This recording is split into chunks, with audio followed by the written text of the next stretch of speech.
Hello नमस्कार दोस्तों, हमारे चैनल में आपका स्वागत। हम आपको बहुत ही महत्वपूर्ण जानकारी देने वाले हैं अतिथि शिक्षकों के नियमितीकरण को लेकर। अब अतिथि शिक्षकों के नियमितीकरण को लेकर तीसरा विकल्प भी तैयार हो गया है। अब अतिथि शिक्षकों का नियमितीकरण तीसरा विकल्प करवा गया। इनने अतिथि शिक्षकों के नियमितीकरण की बात अपनी घोषणा पत्र में रखी और बोला है अतिथि शिक्षक को पहले नंबर नियमितीकरण करवाया जाएगा।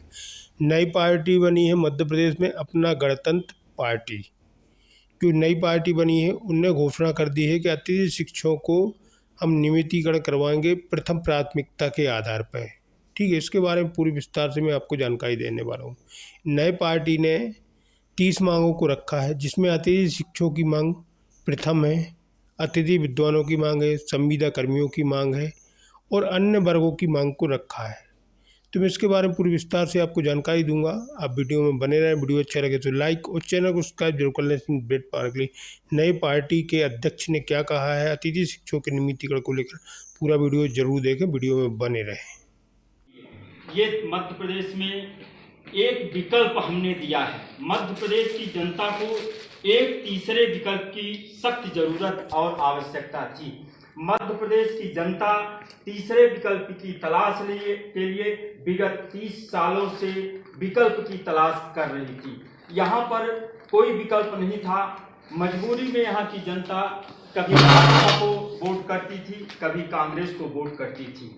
आज मध्य प्रदेश की जनता ने हम लोगों को विकल्प के तौर पर आपका गणतंत्र पार्टी का आगाज करने के लिए यह बैठक का रूप दिया है और इस बैठक के माध्यम से मध्य प्रदेश में हम 230 सीटों पे 2023 के चुनाव में पूरी मुस्तैदी के साथ चुनाव मैदान में उतरेंगे। और मध्य प्रदेश में अभी माननीय मुख्यमंत्री जी ने एक छलावा किया है हमारी लाडली बहना के लिए, और उसके विपक्ष में कांग्रेस पार्टी ने उसका और अधिक बढ़ा करके कर दिया, यानी 1500 रुपए पर महीने।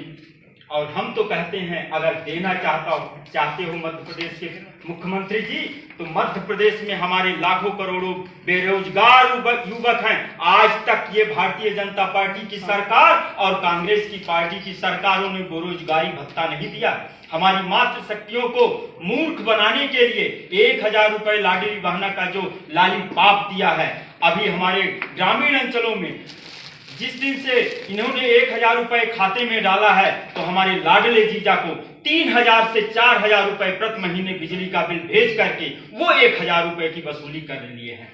यहाँ सबसे बड़ा चिंतन का विषय ये है कि मध्य प्रदेश में जिस तरह से भारतीय जनता पार्टी और कांग्रेस दोनों पार्टी ने मिलकर के एक तरफ ये नागनाथ तो दूसरी तरफ सांपनाथ, ये दोनों पार्टियां मध्य प्रदेश की जनता को मूर्ख बना करके और आज तक देश आजादी से लेकर के आज तक शोषण किए हैं। मध्य प्रदेश में जनता के हमें जो रूप दिया कि मध्य प्रदेश में आप विकल्प खड़ा करिए, हम लोगों के छोटे छोटे कार्यकर्ताओं ने मिलकर के मध्य प्रदेश की जनता के लिए एक तीसरा विकल्प दिया है। और हम दावे के साथ कहते हैं अपने इन जाबाज क्रांतिकारी साथियों के साथ में मिलकर के मध्य प्रदेश की 230 सीटों में पहली बार देश के इतिहास में आपका गणतंत्र पार्टी मध्य प्रदेश में इतिहास रचेगी और सरकार बनाएगी। हमारे मुद्दे जो होंगे, मुद्दे हमने हमारी पार्टी के जो मुद्दे हमने रखा है, जो अहम मुद्दे हैं जनता की तरफ से, 21 बिंदुओं का हमने एक मैनिफेस्टो तैयार किया है।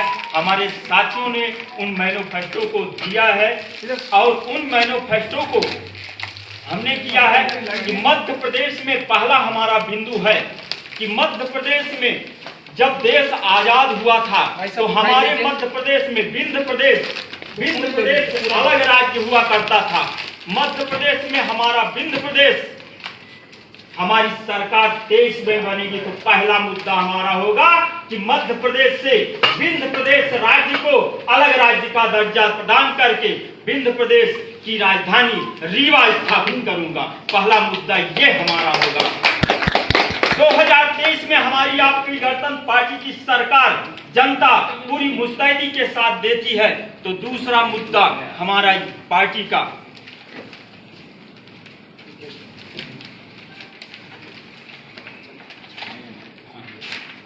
दूसरा मुद्दा है अतिथि शिक्षकों जो बेरोजगारी के लिए हमारे जीजा साहब लोग बेरोजगारी की दंश झेल रहे हैं, और आज अतिथि शिक्षकों की भर्ती के लिए मध्य प्रदेश में अतिथि शिक्षक, संविदा कर्मी, स्वास्थ्य कर्मी, जितने भी हमारे संविदा में दैनिक वेतन भोगी, इन सबको हमारी पार्टी की सरकार 23 में बनेगी, सभी कर्मचारियों को नियमित करूंगा। तीसरा है, हमारे मध्य प्रदेश में जो कर्मचारी हैं, ये भारतीय जनता पार्टी की सरकार ने उनकी पेंशन बंद कर दी है। आपका गणतंत्र पार्टी की सरकार बनेगी तो उन सारे कर्मचारियों की पुरानी पेंशन बहाल करूंगा। और चौथा अहम मुद्दा है, मध्य प्रदेश में ना तो भारतीय जनता पार्टी चाहती है, ना तो कांग्रेस पार्टी चाहती है कि मध्य प्रदेश के किसी भी जाति का जातीय जनगणना सार्वजनिक किया जाए। मध्य प्रदेश में हमारी पार्टी की सरकार बनेगी, 3 महीने के अंदर मध्य प्रदेश के 52 जिलों का जातीय जनगणना करा करके और पूरी जनगणना की सार्वजनिक रिपोर्ट जनता के समक्ष पेश करूंगा कि किस जाति, किस वर्ग के कितने लोग यहाँ मध्य प्रदेश में निवास करते हैं। चौथा, 5वां बिंदु है, मध्य प्रदेश में भारतीय जनता पार्टी की सरकार जब से बनी है तब से हमारे जो गरीब परिवार हैं उनका सर्वे आज तक नहीं किया गया है। जो पावरफुल व्यक्ति हैं, जो पैसे वाले व्यक्ति हैं, उनका गरीबी रेखा में नाम जोड़ा गया है। गरीब आज भी गरीबी रेखा से वंचित हैं। छठवां है, शिक्षा का दोहरीकरण नीति। मध्य प्रदेश की भारतीय जनता पार्टी की सरकार और कांग्रेस की पार्टी की सरकार दोनों ने मिलकर के शिक्षा को जिस तरह से छलावा किया है, यानी एक शिक्षा नीति, मध्य प्रदेश में एक शिक्षा नीति लागू करेंगे कि यानी कलेक्टर का लड़का सरकारी विद्यालय में पढ़ेगा, एमएनए का लड़का सरकारी विद्यालय में पढ़ेगा और एक गरीब परिवार का लड़का भी सरकारी विद्यालय में पढ़ेगा। एक शिक्षा नीति पद्धति लागू करूंगा। 7वां बिंदु है स्वास्थ्य। मध्य प्रदेश में जनता को निःशुल्क स्वास्थ्य सुविधा मुहैया कराई जाएगी, चाहे वो कलेक्टर हो, चाहे गरीब परिवार का हो, चाहे मेरा कोई कर्मचारी हो, चाहे बेरोजगार हो, चाहे मातृशक्ति हो, सभी को निःशुल्क शिक्षा दूंगा। निजीकरण, देश की सबसे विषम परिस्थिति आज हिंदुस्तान में निर्मित हो चुकी है कि आज आपका ना तो कलेक्ट्रेट से बचा है, ना तो कलेक्टर साहब बचे हैं, ना तो कमिश्नर साहब बचे हैं, ना तो प्रशासनिक कर्मचारी कोई बचा है। आज निजीकरण में ठेकेदारी प्रथा लागू हो गई है। दुर्भाग्य है इस मध्य प्रदेश की जनता का, दुर्भाग्य है इस देश का कि देश आज गुलाम हो चुका है। ये निजीकरण की प्रथा समाप्त करके सरकारी तंत्र को मजबूत करूंगा। पानी, पूरे मध्य प्रदेश में अभी हम लोग सीधी से आ रहे थे तो लोग डिब्बे लेकर के यहाँ सागर के पास कम से कम नहीं तो सैकड़ों माताएं और भाई साहब लोग जो शिवराज मामा के जीजा जी हैं वो डिब्बे लेकर के साइकिल से ढो रहे थे। मध्य प्रदेश के 52 जिलों में निःशुल्क पानी वितरण करवाऊंगा व्यवस्था। 10वां, विद्युत। सबसे अहम मुद्दा है मध्य प्रदेश की। जब से भारतीय जनता पार्टी की सरकार बनी है तो हमारे मध्य प्रदेश की जनता में विद्युत चोरी के अनायास प्रकरण, यानी किसी भी उपभोक्ता का अगर बिजली का बिल बकाया है 500-1000 रुपए, ये सरकार वो कर्मचारियों को विद्युत यानी फर्जी मुकदमे लगा करके और कोर्ट में, दुर्भाग्य है साहब, पैसे से वकील हुई हूं, दुर्भाग्य है इस मध्य प्रदेश का कि आज अदालतें न्याय नहीं कर रही हैं। अगर आप परिवार दायर करें तो उसका पहले साक्ष्य लिया जाता है और बिजली विभाग के अधिकारी परिवाद पेश करें साहब तो उसके साक्ष्य नहीं लिए जाते हैं। यानी अदालत आज बिक चुकी है और हमारा जो उपभोक्ता है आज कानून का शिकार होकर के कोई 15,000 दे रहा है फर्जी बिल का और कोई 40,000 दे रहा है, कोई 30,000 दे रहा है। ये जो फर्जी बिल हैं, हमारी सरकार बनेगी, पूरे मुकदमे अदालतों से सीधे वापस लिए जाएंगे।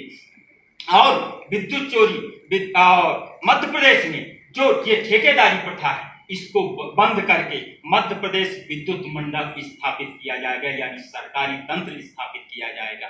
11वां है, किसानों के लिए नजदीकी ट्रांसफार्मर में विद्युत उपलब्ध कराई जाएगी। 7 ऋण माफी योजना लागू की जाएगी। खाद बीज के जो रेट महंगे किए गए हैं उनको सीधे कम किया जाएगा। 12वां है, हमारी सरकार वैट टैक्स हम कम करेंगे तो पेट्रोल और डीजल के दाम सीधे 40 से 45 रुपए सीधे अंतर आ जाएगा, यानी तक से कम का जो वैट लग रहा है मध्य प्रदेश की जनता के ऊपर, वो वैट टैक्स कम होने से डीजल और पेट्रोल के दाम कम हो जाएंगे। गैस सिलेंडर हमारी सरकार बनेगी 2023 में तो जनता को हम 500 रुपए में गैस सिलेंडर की सुविधा मुहैया कराएंगे।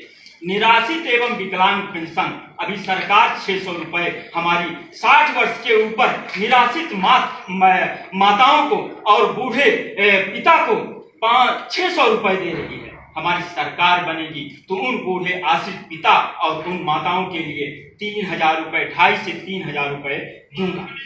सभी सरकारी रिक्त पदों में लाखों पद मध्य प्रदेश में खाली पड़े हुए हैं। सरकार बनने पर 6 महीने के अंदर मध्य प्रदेश के सारे हमारे जो बेरोजगार घूम रहे हैं उन बेरोजगारों को सीधे उसमें भर्ती करवाएंगे। 7वां, भ्रष्टाचार पर अंकुश।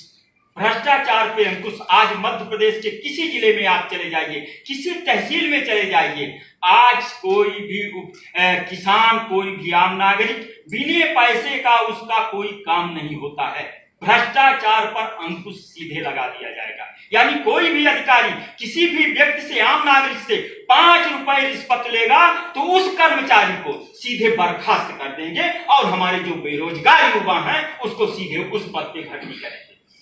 18वां है जल जंगल जमीन। सबसे अहम मध्य प्रदेश का मुद्दा है, जो मूल निवासियों का मुद्दा होता है, जल जंगल जमीन। जो हमारे आदिवासी भाई हैं मध्य प्रदेश में, उनके जमीनों को सरकार कम दामों में खरीद करके, और जो यहाँ के कारपोरेट हैं, जो विदेशी कारपोरेट आपके मध्य प्रदेश में आकर के टेंडर डाल दिए हैं, उनको कम दामों में सरकार दे करके उनकी जमीनों को लूट रही है। उन आदिवासियों को आपका गणतंत्र पार्टी की सरकार 23 में जनता बनाएगी।